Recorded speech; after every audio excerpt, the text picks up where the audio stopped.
Pues buenos días a todas y a todos. Hay 2 sillas libres aquí, por si a alguien le interesa. Me excuso, he venido reiteradísimas veces a Gasteiz, a Euskadi, todavía no sé euskera. De manera que os pido perdón, supongo que con el tiempo llegará, pero de momento tenemos que entendernos en esta lengua vehicular que puede ser el castellano. Bien, gracias por la invitación a Gasteiz, gracias a la agrupación de lectores de Cigoitia, gracias a la Facultad de Empresariales y gracias a Juan Carlos por esta presentación, yo diría que más que amable, obviamente exagerada, y de la cual solo se desprende una sola conclusión. Ha dicho es un compendio, sí, un compendio de años y nada más que de años. Está bien, y claro, evidentemente, a la que transcurren los años vas acumulando, lógicamente, méritos, pero el solo hecho de vivir, pues ya tienes, mira, un año más. Pero en fin, en cualquier caso, no es la cuestión de los méritos la que en este momento me preocupa, sino la suerte de poder estar con vosotros en un aula que es, curiosamente, variopinta en cuanto a edad, en cuanto a orígenes, en cuanto a preocupaciones, y me complace extraordinariamente que sea así. Estoy completamente de acuerdo con el propósito que nos ha llevado a esta aula, que es la de Gasteiz, por descontado, para frenar estos brotes de xenofobia, de racismo, de discriminación que se están produciendo, no solamente aquí, yo diría que en todas las partes que conozco se producen acciones similares y seguramente la crisis todavía ha aumentado más estas posibilidades. Hablaremos, estamos en la Facultad de Empresariales, como el título habla, de esta economía alternativa, una economía que no nos gusta, que nos ha llevado a crisis desmesuradas y frente a las cuales tenemos que trabajar. Lo haré en 5 o 6 sectores en que creo que debemos empezar a preocuparnos. Y quizá el primero de estos sectores os sorprenda. Hemos de buscar una alternativa, no tanto a la economía, eso vendrá después, sino a la información que recibimos. Estamos en una sociedad obviamente enferma. Y ningún enfermo puede iniciar un tratamiento, y mucho menos curarse, si no tiene previamente un diagnóstico claro de la enfermedad que tiene. Este diagnóstico, en el caso médico, lo recogerá pues, de radiografías, de analíticas, de ecografías, de lo que sea. En nuestro caso, para conocer esta sociedad enferma, lo hemos de recoger de la prensa, de la radio, de la televisión, de los medios de comunicación. Y os aseguro que los medios, los grandes, no los pequeños, no tienen la más mínima intención de hacernos ver cuál es la realidad. Solo pretenden 2 únicas cosas: engañarnos o distraernos, y nada más.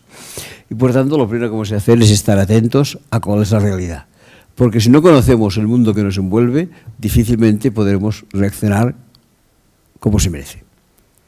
¿Por qué digo esto? Bueno, creo que algunos ejemplos servirán para ilustrarlo. Y empezaré con algo que vosotros conocéis, aunque sea un poco de lejos, porque es un caso que se produjo hace 10 años. Tengo la impresión que la mayoría de vosotros habéis oído hablar del caso Prestige. No sé si os suena, un buque que hace 10 años embarrancó frente a las costas gallegas. Este buque Prestige dejó caer el petróleo que llevaba cargado en sus depósitos y las rías gallegas quedaron llenas de porquería que yo aprendí en aquel día, que se llamaba chapapote. Pues bien, una serie de voluntarios llegaron a limpiar aquel chapapote y como que la justicia es lenta pero segura, se tardaron 10 años en juzgar a los presuntos responsables del accidente. En el pasado verano se celebró este juicio. En el banquillo estaban 3 personas: el capitán del buque, que se supone que alguna responsabilidad debería tener, el segundo de a bordo, es decir, el primer maquinista, y finalmente una tercera persona encargado desde el puerto de dar instrucciones, obviamente equivocadas. Los 3 fueron juzgados y finalmente la sentencia resultó curiosa. Fueron absueltos. Absolución. Bueno, algunos periódicos dijeron que una absolución no era la mejor solución. ¿Quién iba a indemnizar a los que habían sido perjudicados por este desastre? ¿Quién pagaría indemnizaciones? ¿Quién sería a cargo de las responsabilidades? Si todos estaban absueltos, aquí nadie haría nada. Y es verdad, es una muy mala sentencia. Pero os aseguro que es una sentencia que me dejó satisfecho. ¿Por qué? Por una razón sencilla. Allí no estaba el máximo responsable de la catástrofe. Estaban personajes de segunda dimensión. El capitán, el maquinista, el del puerto. Pero el número uno no apareció nunca. ¿Quién era para mí el responsable número uno? Sencillamente, el dueño del petróleo. ¿Por qué considero que el dueño del petróleo era el responsable número uno? Bueno, en primer lugar, porque el dueño del petróleo colocó este petróleo en un buque, el Prestige, que no reunía las condiciones establecidas por la navegación marítima para hacer circular el petróleo. Yo no sé nada de navegación marítima, nada de nada. Pero he podido saber que los buques que transportan petróleo están obligados a tener lo que se llama un doble casco. Un primer casco y un segundo casco de protección por si alguna cosa se escapa. Pues bien, resulta que el buque Prestige no era un buque de doble casco, era un buque de un único casco. Situación, por lo demás, inverosímil, porque si hacéis memoria, recordaréis que el ministro de Fomento de la época se llamaba Álvarez Cascos, pero parece que esto no era lo más significativo del caso. Bien, en segundo lugar, este buque no estableció las pólizas de seguros correspondientes. El dueño era un tacaño y no quería gastar en seguros. Es como si nosotros cogemos una moto, como si cogemos un coche, no hacemos ningún seguro, tenemos un golpe y allí nadie paga. Eso es lo que pasó. Y finalmente el dueño era tan tacaño que no únicamente no hizo seguros, sino que hizo navegar este buque, lo ponían los periódicos de la época, por 22 marineros. 2, capitán y maquinista, que ya he mencionado, y los otros 20, todos ellos, jovencitos, entre 18 y 22 años, con 0 experiencia de navegación, jóvenes que estaban en el paro y que fueron contratados a salario de miseria para llevar este buque. Evidentemente, sin ninguna experiencia, a la que se produjo el accidente, no podían hacer nada. Para mí, el señor número uno del banquillo era el dueño del petróleo. ¿Y quién era el dueño del petróleo? Atención, 50.000 folios de expediente judicial. 50.000 folios. Ni una sola vez aparece el nombre del dueño del petróleo. Ha sido borrado totalmente. Pero mira por dónde. Justo cuando hace 10 años se produjo el accidente, un periódico que se edita en Francia, que le conocéis y que se llama Le Monde, se atrevió a poner el nombre del dueño del petróleo. Y dijo, ya sabemos quién es el dueño del petróleo. Se trata de una compañía suiza llamada Crown Resources. Y añadía, no hagáis ningún caso. Crown Resources es la compañía situada en Suiza que representa los intereses del verdadero dueño, que es una compañía rusa llamada Alfa Group. Y Alfa Group tiene un accionista principal que se llama Vladimir Putin. Nada más. Nadie iba a hacer molestar al señor Putin, que nos trae inversiones, que nos trae turistas, que nos trae mafias, y por tanto no se trataba de hacer enfadar al señor Putin. Por cierto, y entre paréntesis, un periódico que se edita en Madrid y que todos conocéis, que se llama El País, ponía al día siguiente de Le Monde. Reproducimos por su interés la noticia aparecida ayer en Le Monde sobre la propiedad del petróleo de Prestige.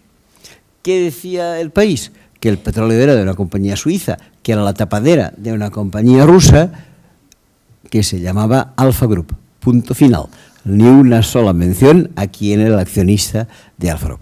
Así informa Le Monde, así informa El País. Guardo como un tesoro las 2 fotocopias en casa.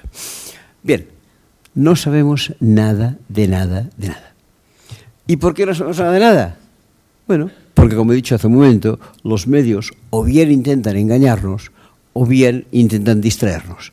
En ambos casos intentan que no sepamos nada de nada. Hace escasas semanas salió de la cárcel alguien que a lo mejor os sorprenderá. El dueño del mayor periódico de Francia, que no es Le Monde, sino Le Figaro. Estaba en la cárcel el dueño de Le Figaro. ¿Por qué estaba en la cárcel? Por nada relacionado con su periódico. Sencillamente porque además de ser el dueño de Le Figaro, era el alcalde de su pueblo. Un pueblecito de las afueras de París llamado Corbeil-Essonnes. Y se demostró que hace 5 años, cuando este señor ganó las elecciones municipales que le convirtieron en alcalde, amenazó a sus rivales electorales, cosa que suele ser frecuente en unas elecciones. Pero lo que era raro es de la manera en que les amenazó. Les amenazó a todos ellos a punta de pistola. Esto se descubrió y este señor se ha pasado unos meses en la cárcel. Ahora acaba de salir de la cárcel. Pero que no esté muy tranquilo este señor, porque si se despista un poco en sus andares y pisa el país vecino que se llama Bélgica, entrará inmediatamente en la cárcel, porque tiene una condena de 9 años de cárcel en Bélgica por estafas cometidas por este señor en aquel país. Este señor, además de ser delincuente en Francia, además de ser delincuente en Bélgica, mira por dónde, es el dueño del mayor periódico de Francia. Y atención, el dueño de la mayor fábrica de armas de Francia. Una fábrica que se llama Aviones de Combate Dassault.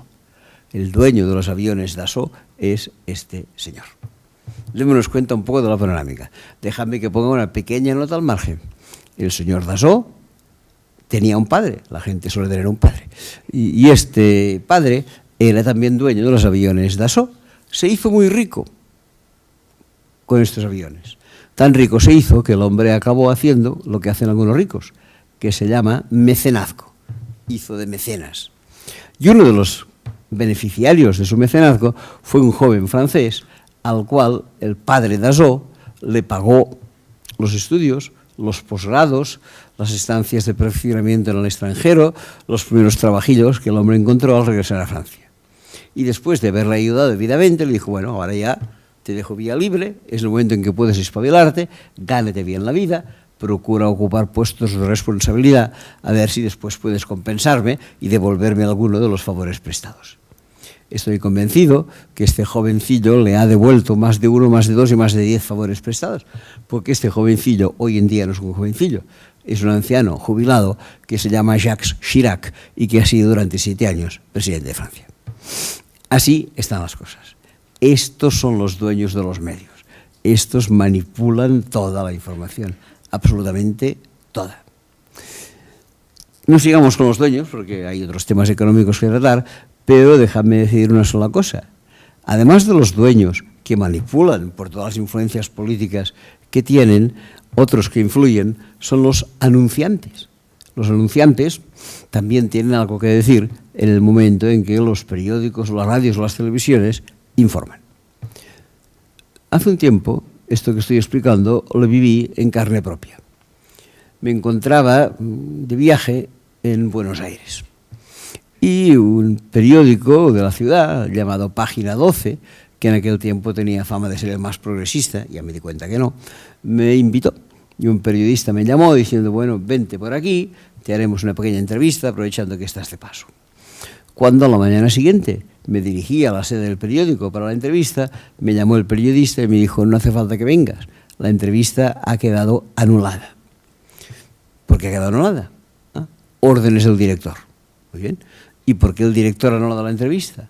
Me ha dicho textualmente, no entrevistes a este señor suele hablar mal de Repsol y Repsol nos pone un anuncio cada semana.